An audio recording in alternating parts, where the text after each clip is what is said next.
Welcome to Consulting Mastery, where we help B2B consultants master the business of consulting.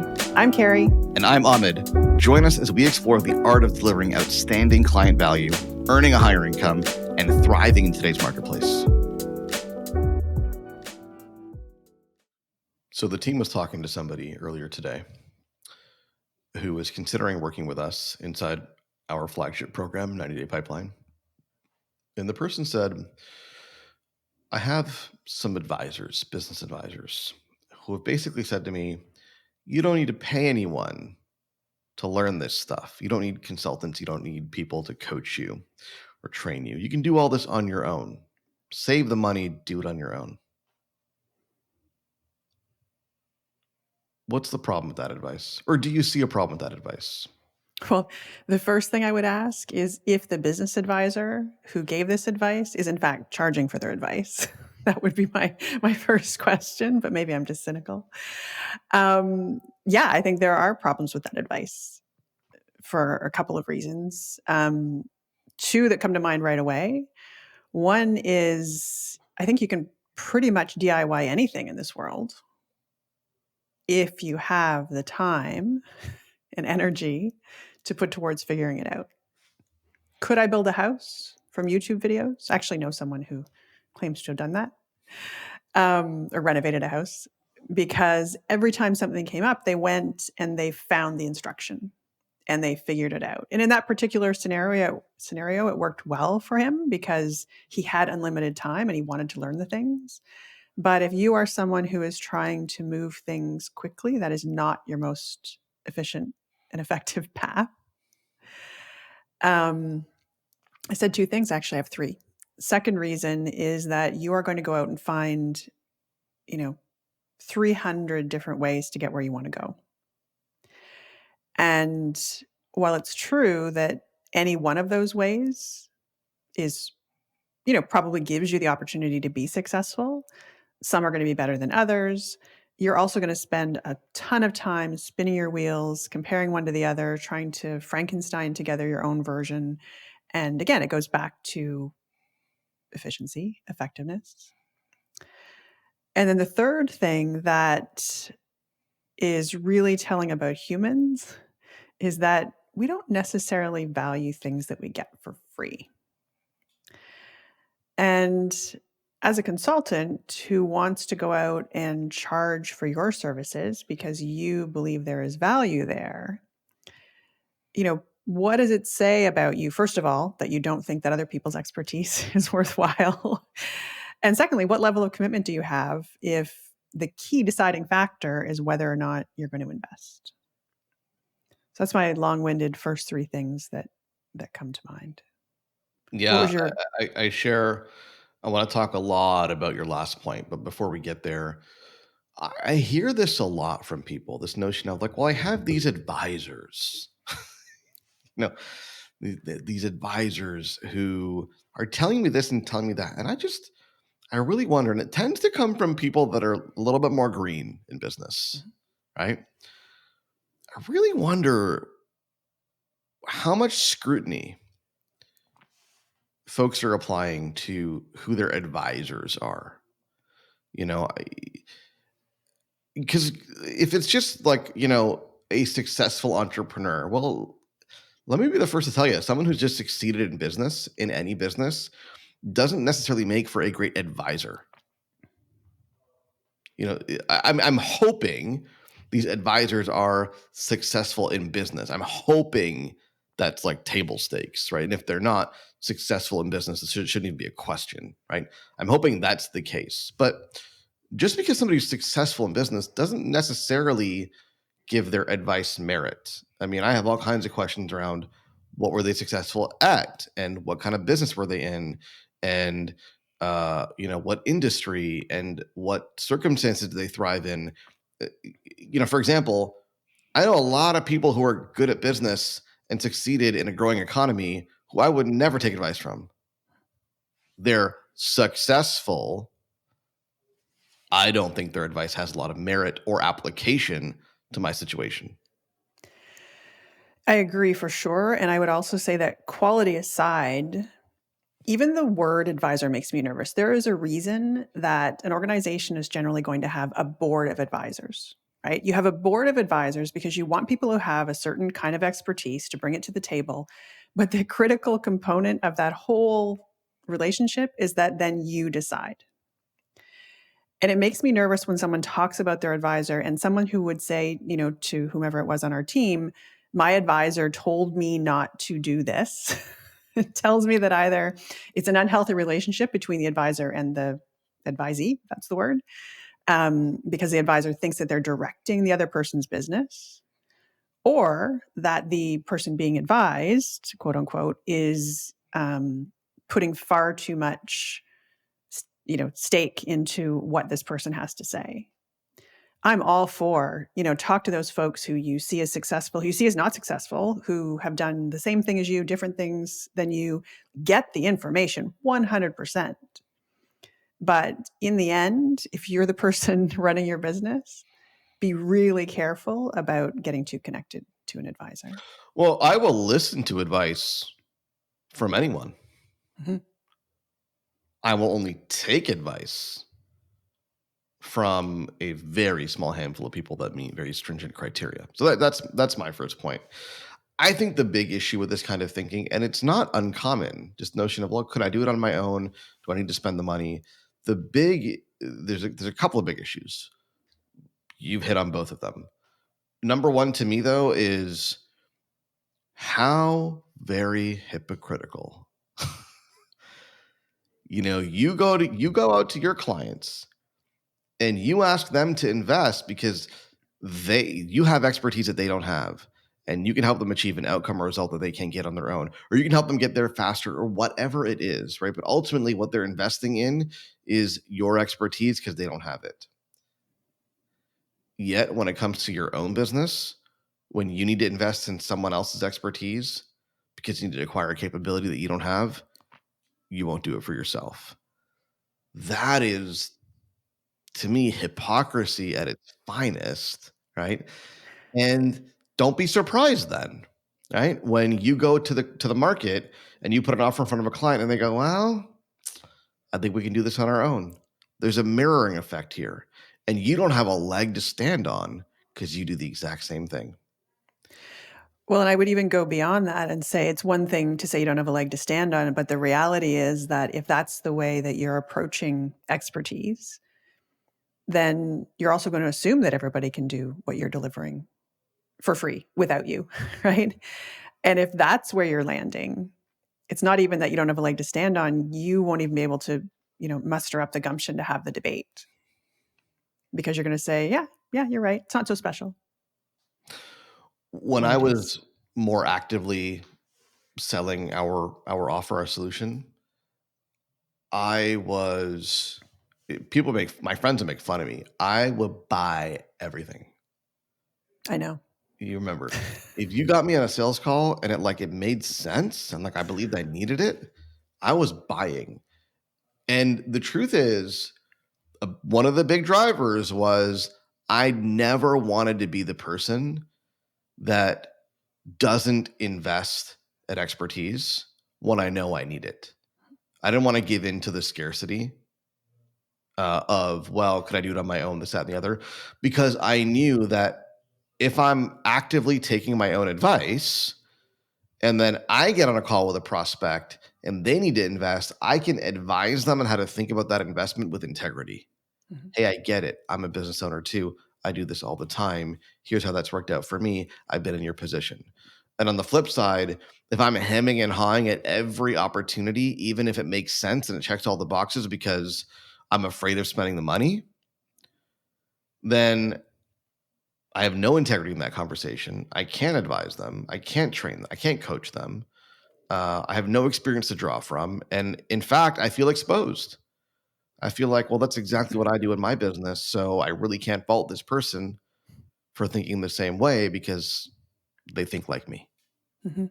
And there's a broader mindset behind this that maybe wasn't the point of the conversation, but we know that when you start a business, you're going to do a lot of things, right? You are going to do a lot of things by yourself. And there then comes certain points as your business grows where you offload those things to other people or other systems or whatever the case may be. And there's something to be said about also just not holding that so tightly. And excuse me. And the moment where you can invest in having someone share their expertise with you, that is like the leading edge of you being able to start bringing expertise on board, whether it is, via another consultant or eventually when you get to it, by bringing in contractors or employees. There's a all-encompassing mindset that this is going to also help you start to develop. Yeah, that's interesting. I feel like the root cause of this is an undervaluing of expertise at large. And I'll try to unpack that a little bit. If you don't fundamentally value your own expertise or that of others, it's going to cause all kinds of problems, right? This notion of I'll do it myself is actually undervaluing expertise on both sides. Mm-hmm. It's if I'm offering to work with you, to say that I can do it myself is undervaluing my expertise and the decades that I've spent acquiring it, or us as an organization, the collective decades of our team and what we've done in our track record. It's undervaluing us, absolutely. It's also undervaluing yourself, because to do something that's outside of your expertise on your own, right, to your point, means you're not doing the things that are truly within your area of expertise. Right? You're taking time away from what you're world class at to try to hack something together that you really have no business hacking together. Yeah, that's going to take you twice as long, which is going to be infinitely more expensive, quite likely, than whatever it is that person has asked you to pay. And that's a really interesting perspective. Opportunity cost is a very, very real thing that people just don't pay enough attention to. And truthfully, I've never really thought about it this way until we had this conversation. I think if I think back to the many conversations in this vein that I've had, the folks who are really confident in their own expertise, like they really know what they're good at and they value that, have an easier time seeing and valuing the expertise in others. They're the ones who come to us, our organization, for example, and say, listen, folks, I'm really good at this thing and that thing. I'm not good at doing what you guys do, and I need the help. So can you help me? It's those conversations. And the folks who are more insecure in what they have to bring to the table, their own expertise, their own value, their own worth, they tend to project those insecurities onto others, including us. Yeah, in a weird way, too, it circles back. I mean, we talk about niching down often, right? Like almost every episode, we have some reference to finding your niche. And this circles back to that as well, because if you think you're a person who can do everything equally well, both the thing that you want to go out and sell to the market, which should be your gift, right? It should be the thing where you deliver magic. If you are internally feeling that you can do that as well as you can, I don't know, be your own bookkeeper or, whatever the other function is, there's also something there because you haven't narrowed down what is the thing that is your true area of expertise. Yeah. Yeah. If you don't know what you're really world class at, then you'll just do a whole bunch of things. Yeah. Because you're kind of good at everything.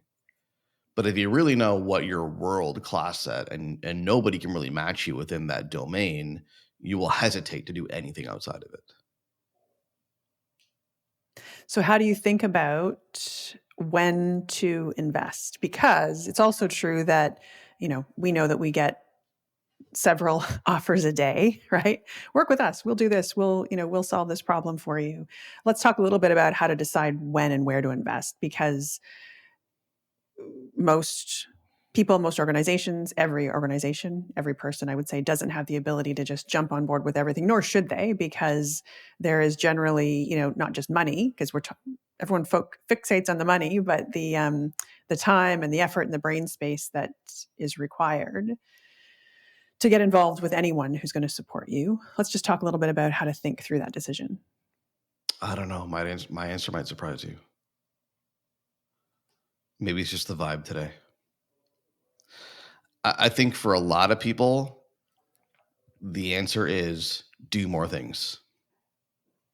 I see more people hesitate to invest or to do anything, and therefore have zero chance of succeeding because they're not even making moves at all. Then I see people who have tried and failed. The people that have tried and failed have learned from the failures and the mistakes and can use that to better inform their next step in their strategy. The folks who just don't make moves, don't invest, don't try, don't do anything, they don't learn. They just stay stuck. Honestly, if I look at my own experience, I didn't succeed in the early stages of business, and this gets a little bit more sophisticated as you grow, right? I didn't succeed in the early days of business because I did a ton of due diligence on every opportunity. No, I did a bunch of stuff, and I wasted time, and I learned from all those experiences, and I got better. I don't know if you like the answer. Not that I don't like it, but I might come at it from a different angle, which is because I also see people who, to your point, like do waste time and don't need to waste time. How many people come to us and, we're helping them work through what their offer is, who their client is, and the first thing invariably that they all want to do, even before that work is done, is go spend $3, $5, $7, $10,000 having someone build a website for them, right? Or go to advertising. I hired an ads buyer, an ads consultant. I think that, what you really need to do is not get so caught up on who got to you first, because that can happen, right? Someone comes to you, they have a good pitch, you jump on board, you're super excited. The question really is every single day, what problem do I need to solve right now? Oh, see, my answer presumed clarity on that. Oh, So no. I'm saying within the scope of problem clarity or bottleneck clarity, once let's say it's leads, for example, right? Let's say I need more leads. Within the scope of that, if you've got some decent lead generation solutions in front of you that look credible and they make sense and you believe they're going to work, and all those things are important questions. I'm not saying buy everything, right? But if you've got some decent options in front of you, do it. And then do the next one and the next one and the next one until you figure out what works. Yeah, by all means, only if you have problem clarity, bottleneck clarity. If you have leads coming in and that's not a problem for you, but you're not converting enough of those leads, don't buy a lead generation solution. It's probably not a smart idea. Or by the same token, if you've got a good client base and your real bottleneck is lifetime value or referrals, also don't buy a lead generation solution. Yeah. Yeah. And I guess if you're listening to this and you haven't listened to you're solving the wrong problems, I think it's called, episode, then go there, because so many of the people that I talk to are doing exactly that, right? They are buying into solutions too far along the line, failing. But to your point, it's really hard to learn from that because you're not going to understand the lesson that's coming out of it. Because the real lesson is it wasn't the right time to go down that path right now. Well, I like the way you frame that because you need to buy into the problem Yes. before you buy into the solution. And, people who sell with integrity will help you with this. We're one such organization, right? Where we turn away a lot of people because they haven't bought into the problem. They say, I like what you guys do. It looks really interesting. I want to work with you. And we go, okay, but what's the problem that you're solving? Well, I don't really have a problem with this. And then we go, well, then we really can't work together because our solution is an investment of time, investment of money, investment of energy, investment of resources. And unless you're really bought into solving a problem, you're probably not going to solve it. Agreed. So, key takeaways from this conversation. I feel like we've gone down a few paths. I think a question to ask yourself, if you're actively selling your solution, your service, your consulting offer, and you're getting objections, I would ask yourself, how am I creating these objections?